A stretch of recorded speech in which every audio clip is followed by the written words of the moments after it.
इतकं सोपं नाही आहे. म्हणून सगळ्यात पहिले मनुष्यत्व. कारण मनुष्य योनी 84 लाख योनींचा फेरा पार केल्यानंतर आपण पृथ्वी तळावरती येतो मनुष्य योनीत. त्याच्यानंतर मनुष्यत्व मुमुक्षत्व, मुमुक्षाची कामना, मोक्षाची कामना. आता माणसामध्ये आणि जनावरांमध्ये काही तर अंतर आहे.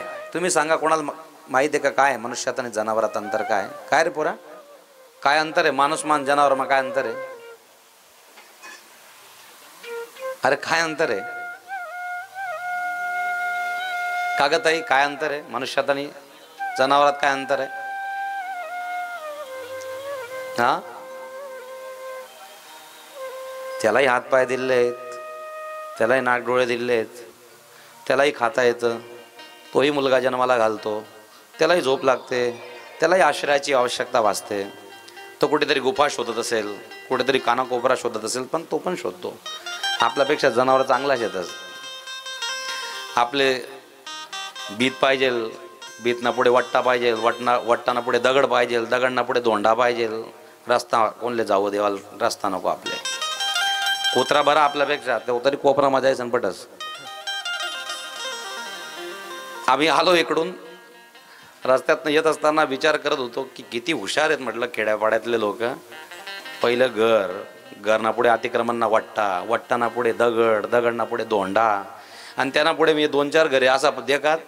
तेव्हा असे दगड रचेल होतात आजूबाजूला समोर समोर. वा रे वा, एक आको टपरी बनाडाले आको कुठली जागा. अरे मनुष्यापेक्षा अद्भुत चांगला जनावर आहे. जनावराला बांधायची गरज नाही, मनुष्याला खरं बांधायची गरज आहे. मनुष्याला खरं बांधायची गरज आहे. ज्याला सोडायला पाहिजे त्याला बांधून ठेवलं आहे, आणि ज्याला बांधायला पाहिजे त्याला मोकळं करून सोडून ठेवलं. हे विचित्र काम आहे. झोपतो तो सुद्धा, उठतो तो सुद्धा. पुत्राची उत्पत्तीची कामना त्याची सुद्धा असते. त्यालाही काहीतरी थोडं मोठं संग्रह कामना असते की काही धान्य बिन्य खायला प्यायला मिळेल, काहीतरी व्यवस्था मिळेल.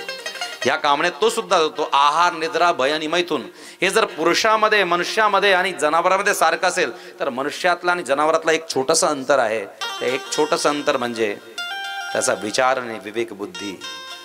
त्याची जी मूळ मनाच्या विचाराची परंपरा आहे, ती मूळ मनाची विचाराची जी परंपरा आहे, विवेक बुद्धी भगवंतांनी जी दिली आहे, ते जनावराला दिलेली नाहीये.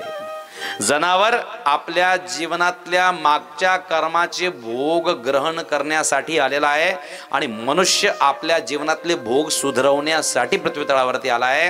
तो कर्माचे भोग ग्रहण करण्यासाठी आल्याने आपण कर्म निरत करण्यासाठी आलोय. एवढा मोठा जर अंतर मनुष्याला आणि कळाला तर त्याच्यातला जनावरातला अंतर आटोपेल.